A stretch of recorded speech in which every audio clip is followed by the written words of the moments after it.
بسم الله الرحمن الرحيم.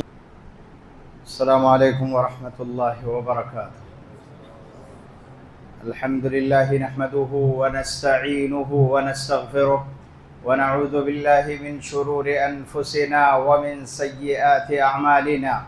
من يهده الله فلا مضل له ومن يضلل فلا هادي له، وأشهد أن لا إله إلا الله وحده لا شريك له، وأشهد أن محمدًا عبده ورسوله. يا أيها الذين آمنوا اتقوا الله حق تقاته ولا تموتن إلا وأنتم مسلمون. يا أيها الناس اتقوا ربكم الذي خلقكم من نفس واحدة وخلق منها زوجها وبث منهما رجالا كثيرا ونساء، واتقوا الله الذي تساءلون به والأرحام إن الله كان عليكم رقيبا. يا أيها الذين آمنوا اتقوا الله وقولوا قولا سديدا يصلح لكم أعمالكم ويغفر لكم ذنوبكم، ومن يطع الله ورسوله فقد فاز فوزا عظيما. أما بعد، فإن أصدق الحديث كتاب الله، وأحسن الهدي هدي محمد صلى الله عليه وسلم، وشر الأمور محدثاتها، وكل محدثة بدعة، وكل بدعة ضلالة، وكل ضلالة في النار. أعوذ بالله السميع العليم من الشيطان الرجيم. بسم الله الرحمن الرحيم. قل لله الشفاعة جميعا. وقال الله تعالى في موضع آخر: يومئذ لا تنفع الشفاعة إلا من أذن له الرحمن ورضي له قولا. پیارے بھائیو، اللہ رب العالمین کا بے پایا شکر و احسان ہے کہ مجھے آج آپ لوگوں کے سامنے بیٹھ کر کتاب و سنت کی کچھ باتیں پہنچانے کا موقع فراہم کیا۔ رب ذوالجلال سے دعا ہے کہ الہ العالمین مجھے حق کہنے اور ہمیں اور آپ کو سن کر اس پر عمل کرنے کی توفیق نصیب فرمائے۔ دنیا کا یہ اصول ہے کہ آپسی معاملات میں انسان ایک دوسرے کے کام آتا ہے۔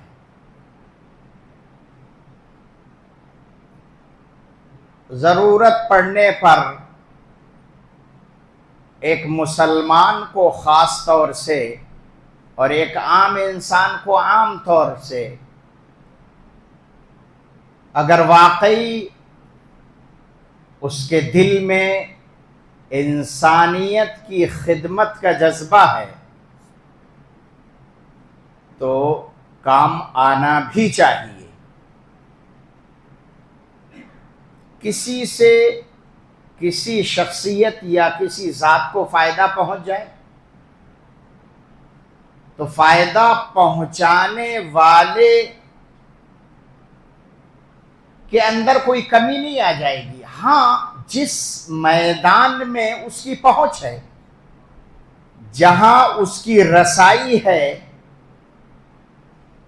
اس رسائی کا صحیح استعمال کر کے وہ اپنے سامنے والے ساتھی کو، دوست کو، پڑوسی کو، رشتہ دار کو یا کسی بھی شخص کو فائدہ پہنچاتا ہے، اور یہ چیز یاد رکھی جاتی ہے۔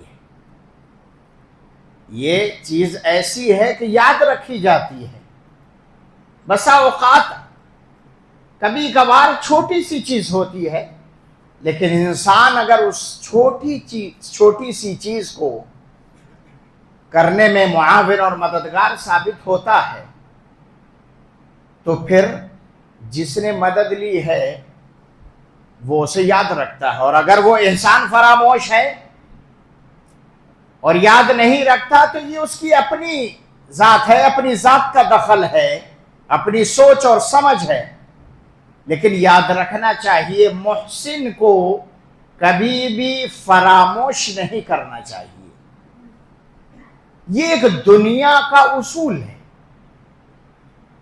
اور اسی کو ہم دنیاوی سفارش کے نام سے جانتے ہیں. دنیاوی سفارش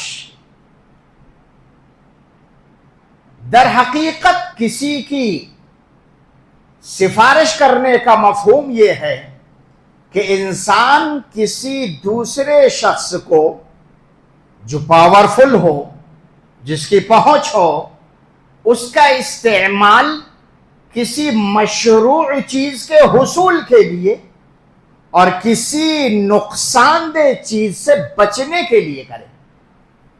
کسی اچھی چیز کو حاصل کرنے کے لیے اور کسی بری چیز سے بچنے کے لیے اگر کسی ذات کا اور کسی شخصیت کا استعمال کرتا ہے تو اسی کو سفارش کہا جاتا ہے.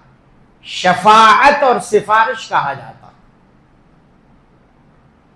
تو یہ دنیاوی سفارش ایک دوسرے کے کام آنا، ایک دوسرے کے معاملات میں معاون اور مددگار ثابت ہونا ایک مسلمان کے لیے بڑا اہم ہے. عن ابی موسیٰ الاشعری رضی اللہ عنہ قال قال رسول اللہ صلی اللہ علیہ وسلم اشفعوا تؤجروا. بخاری شریف کی روایت ہے. نبی علیہ السلام نے فرمایا کہ سفارش کیا کرو، ایک دوسرے کی سفارش کیا کرو، مدد کیا کرو، معاملات میں تمہیں اجر دیا جائے گا، ثواب ملے گا اس کا. یہ بخاری شریف کی روایت ہے. اور ایک ہوتی ہے اخروی سفارش. اخروی شفاعت کس کو کہیں گے؟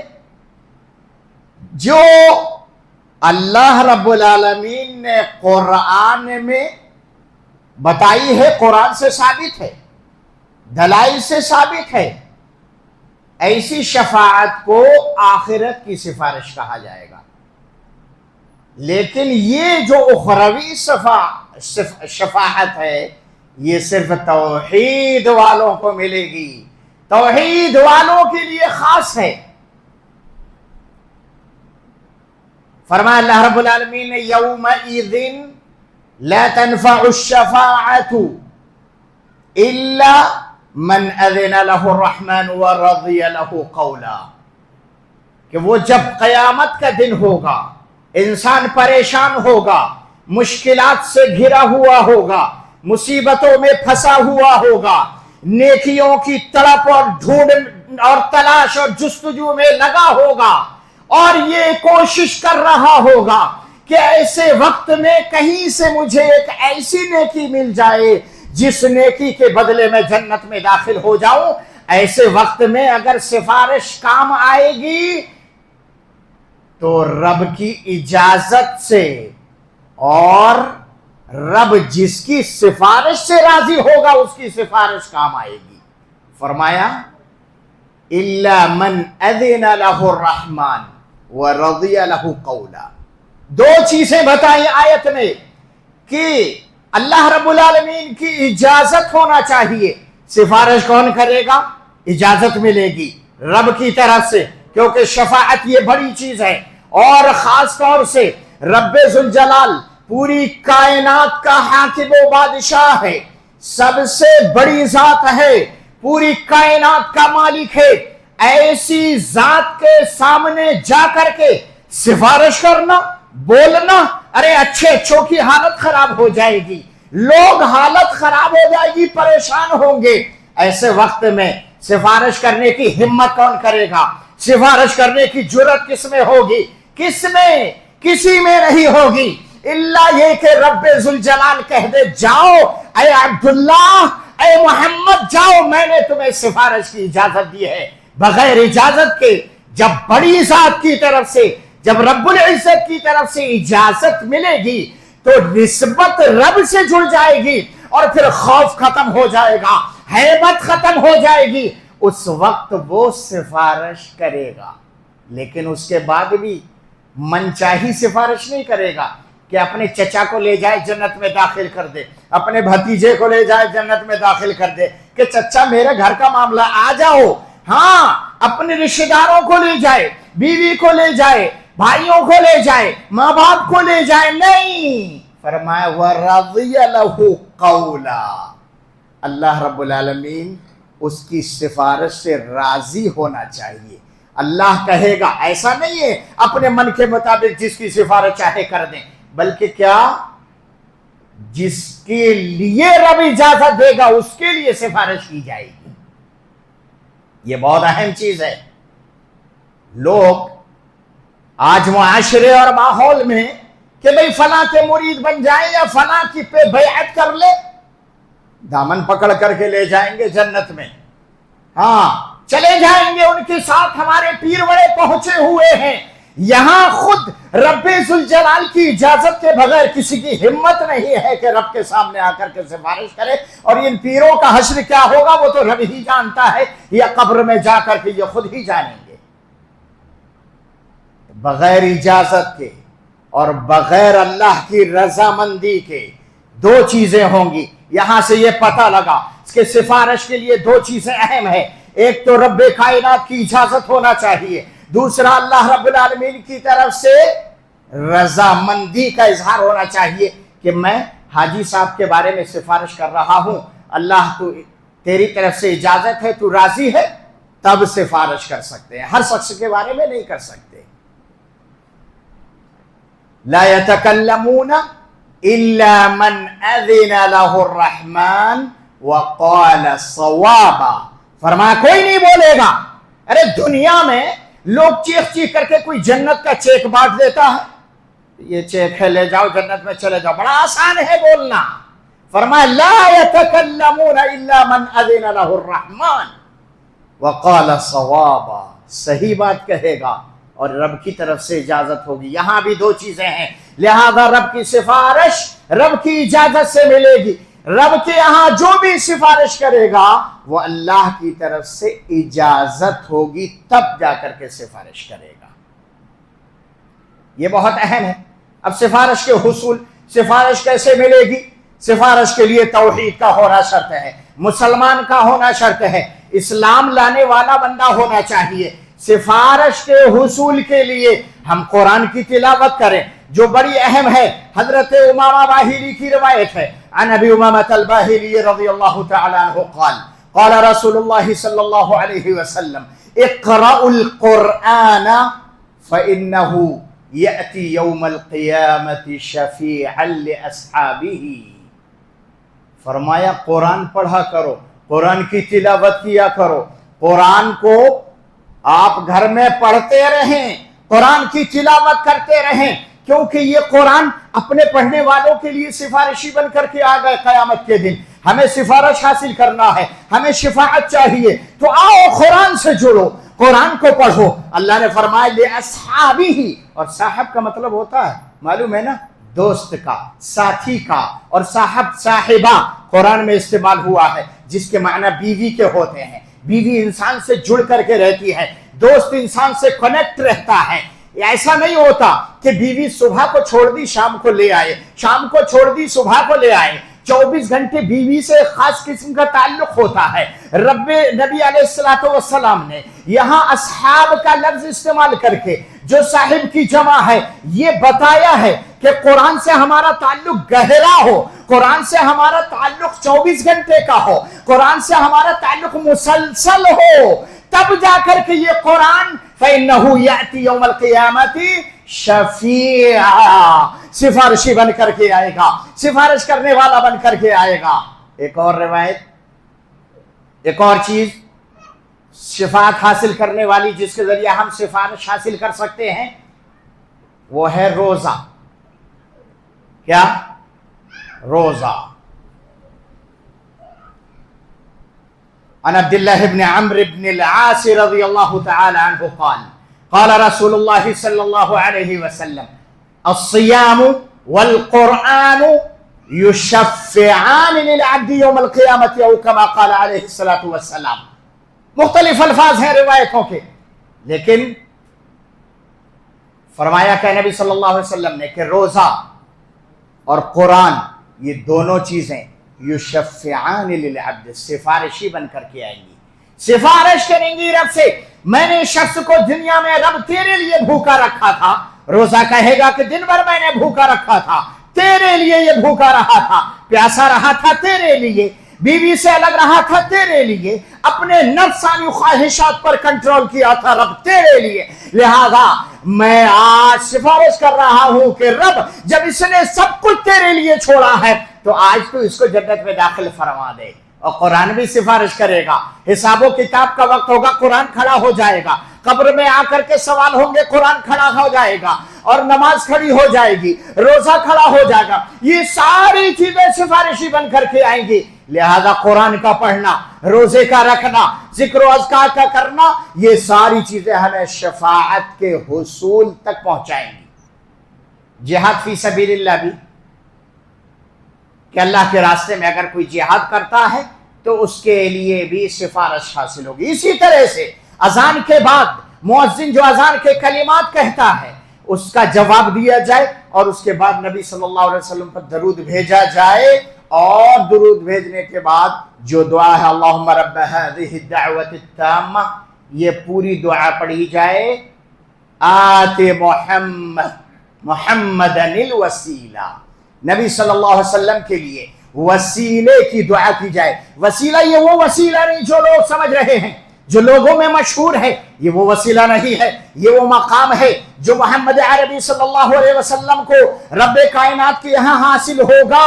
تو اللہ کے نبی صلی اللہ علیہ وسلم نے فرمایا یہ میرے لیے دعا کرو، اور حدیث میں آیا ہے من طلب للوسیلہ حلت لہ شفاعتی یوم القیامہ، کہا کہ جس نے میرے لیے مقام محمود کی دعا کی، وسیلے کے لیے دعا کی کہ اے اللہ محمد صلی اللہ علیہ وسلم کو مقام محمود عطا فرما دینا، وسیلہ عطا فرما دینا، جس نے یہ دعا کی حلت لہ شفاعتی، کہ میری سفارش اسے ملے گی۔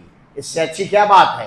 میرے نبی ہماری سفارش کریں گے، ہم دعا پڑھیں گے اذان کے بعد والی تو ہمیں سفارش مصطفیٰ حاصل ہوگی، ہمیں نبی کی شفاعت حاصل ہوگی۔ اور سنو، کائنات میں رب ذوالجلال کے بعد کائنات کی اگر عظیم ہستی کوئی ہے تو وہ کوئی اور نہیں، وہ ہمارے ہادی و رہنما، ہمارے قائد و سردار محمد عربی صلی اللہ علیہ وسلم ہے۔ اور جب ہمیں ان کی سفارش ملے گی یہ ہماری خوش قسمتی ہے، یہ ہماری نیک بختی ہے کہ ہمیں ان جیسے عظیم شخصیت کی سفارش ملے گی۔ الحمدللہ ثم الحمدللہ۔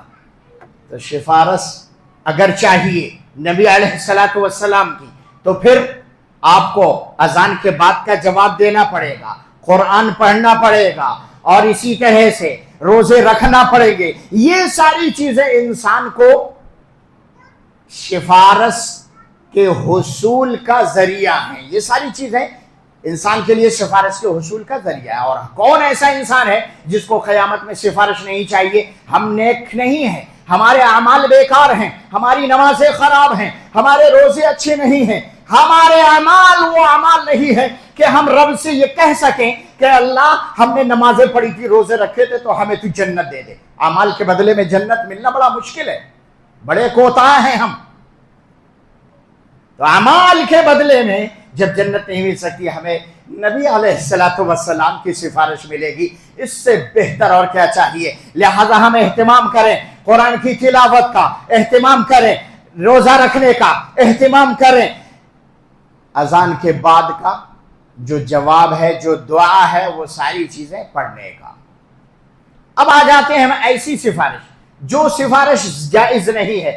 ایسی سفارش مثلا اللہ رب العالمین کے علاوہ کسی غیر سے سفارش طلب کی جائے، جو آج رائج ہے پورے ہندو بر صغیر میں، شبہ قارہ ہندیہ میں جو آج رائج ہے کہ غیر کو آدمی سفارشی بنانا پسند کرتا ہے۔ نماز کی دعائیں یاد نہیں ہے، اذان کے بعد کی دعا یاد نہیں ہے، سفارش کا اسے طریقہ پتہ نہیں ہے، لیکن ہاں یہ پتہ ہے یہ فلاں ولی ہے، یہ فلاں بزرگ ہے، یہ فلاں مرشد ہے، یہ خلیفہ ہے، ارے ان کی پہنچ ایسی ہے کہ ظہر کی نماز ہندوستان میں، عصر کی نماز مکہ میں، مغرب کی نماز پاکستان میں، اور اس کے بعد عشاء کی نماز مدینہ میں پڑھ کر کے دوبارہ ہندوستان واپس آ جاتے ہیں۔ تو یہ اتنی پہنچ والے ہیں، لیکن ہم نے اس سے بھی بڑی پہنچ والا ڈھونڈا ہے کہ جس کی ہمیں سفارش چاہیے، اور وہ ہے میرے ہادی، میرے مصطفیٰ محمد عربی صلی اللہ علیہ وسلم۔ ہمیں محمد صلی اللہ علیہ وسلم کی سفارش چاہیے،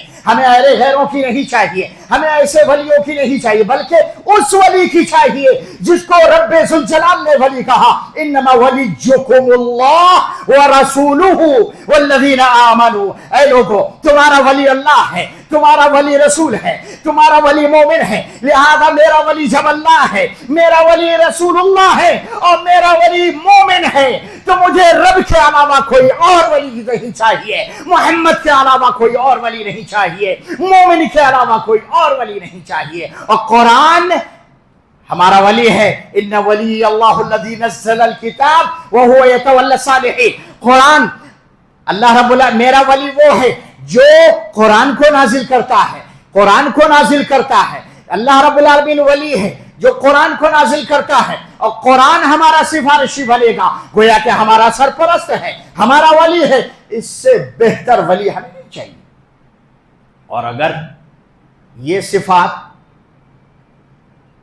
جو میرے نبی میں ہے، مومنوں میں ہے، قرآن میں ہے، وہ صفات اگر کسی اور میں ہے تو لاؤ۔ ایسے ولی جو نمازیں نہیں جانتے، ایسے ولی جو روزے نہیں جانتے، ایسے ولی جو ننگ دھڑنگ پڑے رہتے ہیں، ایسے ولی جو پاگل ہیں، ایسے ولی جن کو اپنے بارے میں پتہ نہیں ہے کہ ہم کہاں ہیں، کیا کر رہے ہیں۔ افسوس کی بات ہے کہ آج کوئی ایسا نام نہیں ہے کہ جس نام سے ہمارے ہاں ولی موجود نہیں ہے، سفارش کے نام پر، کہ یہ ولی، آج یہ مامو میاں ہیں، تو آج یہ گدھے شاہ ہیں، تو آج یہ کتے شاہ ہیں، تو آج یہ ہیلمٹ شاہ ہیں، تو یہ فلاں پتہ نہیں کون سے ایسے نام نہیں ہے جو نام آپ ذکر کرو اور میں بتا دوں اس نام کا ولی موجود ہے۔ دولہا شاہ، دلہن شاہ، ہیلمٹ شاہ، اور نہ جانے کون سے اللہ اکبر ولی ہیں۔ ایک ولی کے بارے میں میں نے دیکھا، میں نے کہا کہ لاؤ دیکھیں ذرا حقیقت کیا ہے۔ لوگوں سے سنتے ہیں کہ پاگل ہے، ننگا پڑا رہتا ہے، اسے اپنے بارے میں پتہ نہیں ہے۔ میں خود گیا، اور بریلی تو مرکز ہے ایسے لوگوں کا، دیکھو ہر 10 قدم پر آپ کو مل جائیں گے ایسے ننگ دھڑنگ ولی۔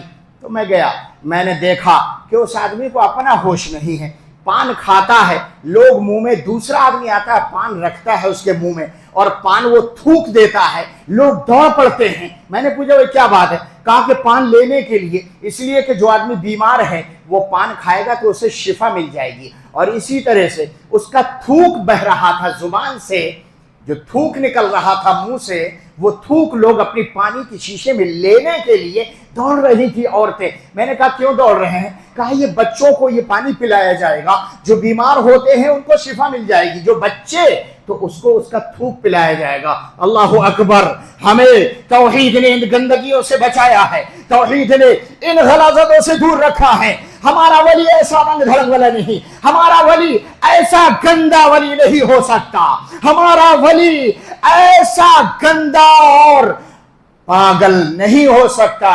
ولی وہ ہوگا جو پوری کائنات میں اپنا ایک مقام رکھتا ہو۔ لہذا ہمارا رب ایسا ہے جو پوری دنیا کا اکیلا بادشاہ اور حاکم ہے، وہ ہمارا ولی ہے۔ اور محمد عربی ایسے ہیں جو اللہ کے بعد سب سے اونچا اور اعلیٰ مقام رکھتے ہیں، سب سے افضل و بہتر مقام کے مالک ہیں، ان کی حیثیت سب سے اعلیٰ و برتر ہے، ان سے بڑا کوئی ولی اور بزرگ نہیں ہے۔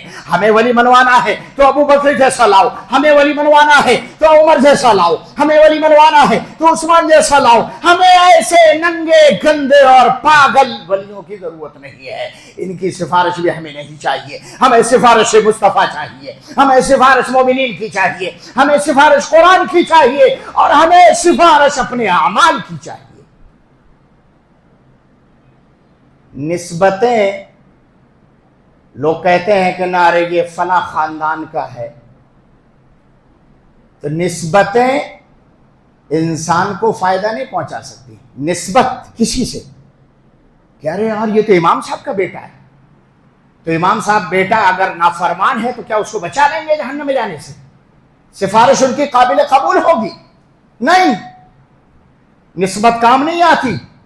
فلا انساب بینہم یومئذ ولا یتساءلون، کہا اس دن کچھ نہیں، یہ رشتہ داریاں، یہ نسب نامے اور یہ نسبتیں، یہ تعلق کچھ کام نہیں آنے والے. نوح علیہ السلام نبی ہے نا، بیٹا ڈوب رہا تھا، عذاب آیا، بیٹے نے باپ کی بات نہیں مانی، تو نوح علیہ السلام نے بچا سکے؟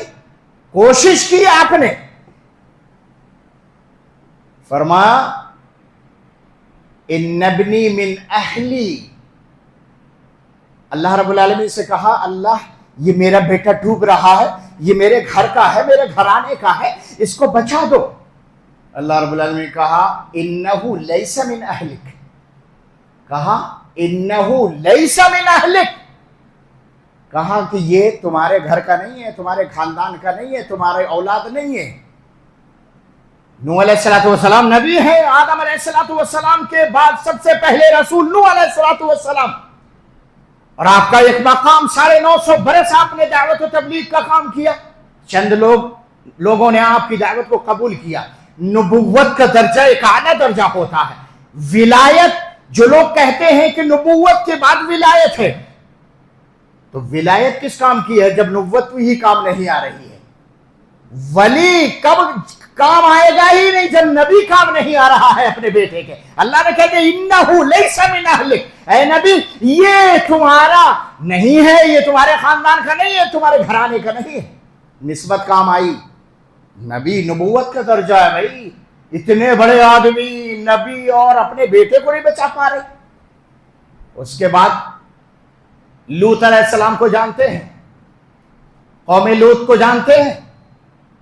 اس پر جب عذاب آیا، پتھروں کی بارش ہوئی، بدفعلی کرنے کی وجہ سے، ہم جنس پرستی کی وجہ سے، تو بیوی نے خیانت کی.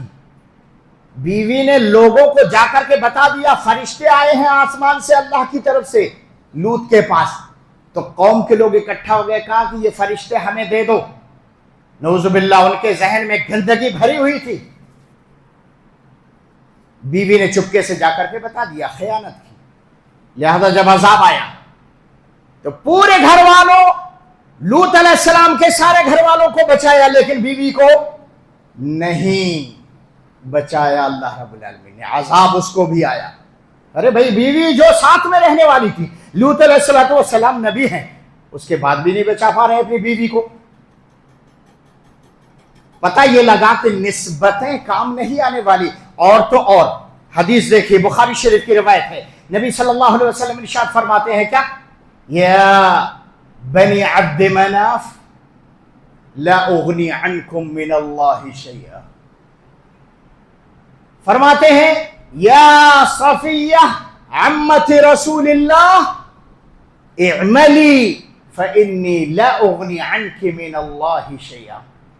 اور اس سے بھی زبردست بات صراحت کے ساتھ فرماتے ہیں، یا فاطمہ بنت محمد سلینی من مالی ما شئتی فانی لا اغنی عنک من اللہ شیئا. صراحت کر دی نبی نے، کہا کہ بنو عبد مناف میں تمہارے کام آنے والا نہیں ہوں، کل کو میرا دامن آ کر کے مت پکڑنا، قریش کے لوگوں آ کر کے میرا دامن نہ پکڑنا. صفیہ جو پھوپھی تھی، کہا کہ یا صفیہ اللہ کے لیے کام کرو، نمازیں پڑھو، عبادتیں کرو، میں کام آنے والا نہیں ہوں. اور سب سے قریبی رشتہ جو بیٹی کا اور اولاد کا ہے اس کو مخاطب کر کے فرمایا، کہا کہ مجھ سے جو دنیا میں مال میں سے مانگنا ہے مانگ لو، لیکن قیامت کے دن لا اغنی عنک من اللہ شیئا.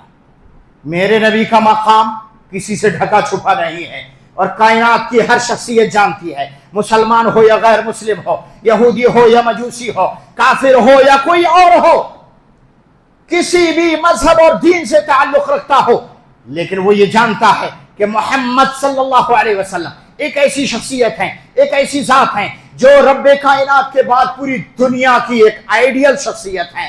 ہر آدمی جانتا ہے سب سے بہترین اور سب سے اعلیٰ اور سب سے افضل ہے، اور خاص طور سے مسلمان جانتا ہے کہ انبیاء میں سب سے اعلیٰ و افضل ہیں، سید الانبیاء ہیں، امام الانبیاء ہیں، خاتم النبیین ہیں، اور وہ خیر البشر ہیں، افضل البشر ہیں.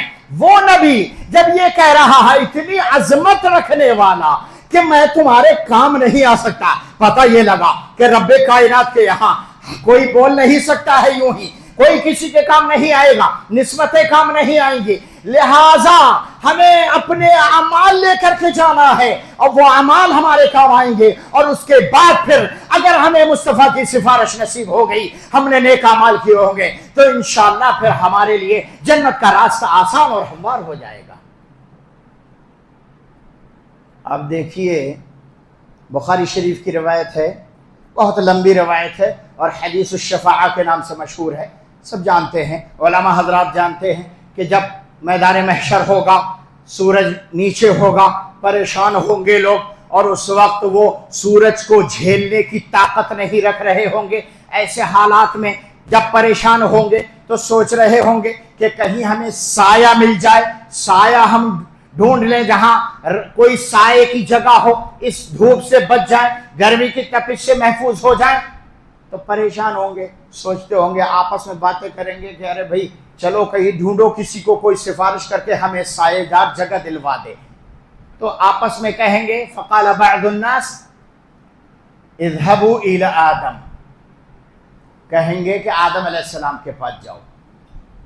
آدم علیہ السلام ابو البشر ہیں، ان کے پاس جائیں گے، کہیں گے کہ انت آدم خلقك الله بيده ونفخ فيك من روحه واسجد لك ملائكته اشفع لنا ربك۔ آدم علیہ السلام کے پاس جائیں گے، کہیں گے، ساری فضیلتیں گنائیں گے۔ یہ طریقہ ہے کسی سے سفارش طلب کرنے کا کہ پہلے اس سے اس کے جو مقام و مرتبہ ہے، اس کی جو شان ہے، اس کو بیان کریں۔ ارے شیخ آپ تو ماشاءاللہ ایسے ہیں، آپ کا تعلق فلاں جگہ ایسا ہے اور میرے بچے کا داخلہ ہونا ہے، لہذا آپ تھوڑا مہربانی فرمائیے، آپ اپنے تعلقات سے تھوڑا سا فائدہ ہمیں پہنچا دیجئے، ہمارے بچے کا وہاں داخلہ ہو جائے۔ یہ طریقہ ہے۔ گئے آدم علیہ السلام کے پاس، کہا کہ ارے آپ تو وہ ہیں کہ آپ کو اللہ نے اپنے ہاتھوں سے بنایا ہے، یہ آپ کے لیے شرف کی بات ہے، آپ کا مقام و مرتبہ اللہ کے نزدیک اونچا ہے، اللہ نے آپ کے اندر خود اپنے ہاتھ سے روح پھونکی ہے اور فرشتوں سے سجدہ کروایا ہے، لہذا فرشتوں سے جو سجدہ کروایا، مسجود جو ہوا، اس کا مقام اونچا اور اعلیٰ ہوتا ہے۔ یہاں ایک بات اور سمجھنے کی ہے، نبی علیہ السلام کو لوگ کہتے ہیں کہ نور ہے، نور کے ذریعہ کوشش یہ ہوتی ہے کہنے کی کہ ان کا مقام اونچا اور بلند ہے۔ میں کہتا ہوں کہ اگر کوئی نور کہتا ہے تو گویا کہ وہ نبی کے مقام کو گھٹا رہا ہے، کیونکہ اللہ نے عبداللہ کہا ہے، اللہ نے بشر کہا ہے، اور بشریت میں اللہ کے بیان کردہ لفظ عبدیت میں شان مقام اونچا ہے نبی کا، نہ کہ نور کہنے میں۔ اس لیے کہ نور سے اور نار سے جتنی بھی مخلوقات ہیں، اللہ رب العالمین نے جب بنو آدم کو پیدا کیا تو سب سے سجدہ کروایا۔ سجدہ کرنے والا کون ہے؟ ساری مخلوقات ہیں، اور یہاں پر سجدہ جس کو کیا جا رہا ہے وہ کون ہے؟ آدم ہے، آدم سے نبی علیہ السلام ہیں، لہذا جس کو سجدہ کیا گیا اس کا مقام اونچا ہوا کہ نہیں ہوا؟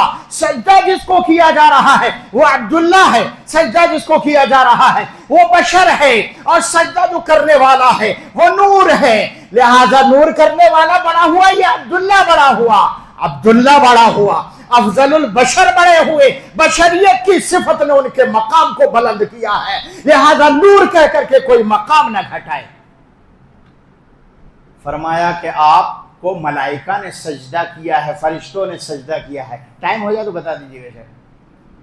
تو فرشتوں نے سجدہ کیا، لہذا آپ سفارش کر دیجئے کہ ہمیں سایہ نصیب ہو جائے۔ آدم علیہ السلام کہیں گے کہ ارے بھیا میں نہیں کر سکتا سفارش۔ ارے آدم اتنے بڑے نبی، ابو البشر ہیں، پوری آدمیت کے سردار ہیں، سب کے باپ دادا ہیں، اتنی بڑی طاقت اور اتنی بڑی حیثیت رکھنے والا آدمی کہہ رہا ہے کہ ارے میں نے تو رب کی نافرمانی کی تھی، کیونکہ مجھے درخت کا پھل کھانے سے منع کیا تھا، میں نہیں جا سکتا رب کے سامنے، میری اتنی ہمت نہیں ہے کہ میں رب کے سامنے جا کر کے سفارش کر سکوں۔ کون ہے یہ؟ نبی ہے، یہ نبی ہے اور سب سے پہلے پیغمبر ہیں۔ وہ یہ کہہ رہے ہیں کہ میں تو رب کے سامنے جا کر کے سفارش نہیں کر سکتا. ارے آج کا آدمی یہ پیر ہوتا تو کہتا, ہم جاتے اگر اس کے پاس, ہم کہتے حضرت بابا جی میری سفارش کر دیں. ارے بالکل یار, میرا تو مقام ایسا ہے, بس 2 منٹ لو ابھی ایسا ہو جائے گا. آدم نے یہ نہ کہا, آدم نے کہا ارے میں نے غلطی کی ہے, نافرمانی کی ہے. نبی تھے, کہہ دیتے کہ میرا مقام تو اونچا ہے, میں تو اللہ سے ڈائریکٹ بات کر سکتا ہوں, لہذا رکو ابھی جا کر کے سفارش کر دوں گا. آدم نے یہ نہیں کہا, اپنی غلطی کا اعتراف کیا. غلطی کا اعتراف کرنے میں تواضع ہے, خاکساری ہے. آدم نے کہا نفسی نفسی, ارے جاؤ اذهبوا الى نوح, کہا مجھے چھوڑ دو. لمبی حدیث ہے. نوح علیہ السلام کے پاس گئے, ان کا بھی مقام و مرتبہ ایسے ہی بیان کیا.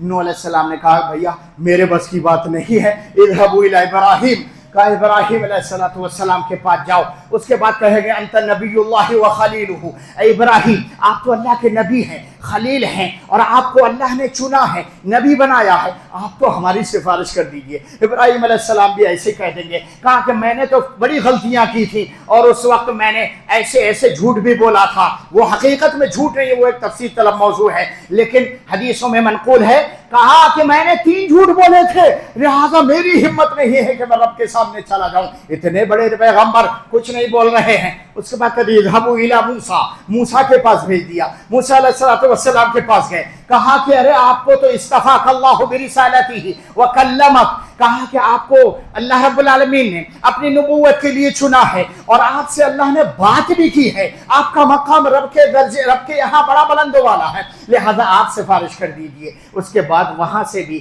موسیٰ علیہ السلام رخصت کر دیں گے کہ میں نے ایک آدمی کو تھپڑ مار دیا تھا, وہ مر گیا تھا, لہذا مجھ سے غلطی ہو گئی, میری ہمت نہیں ہے کہ میں رب کے سامنے جا کر کسی کی سفارش کر سکوں.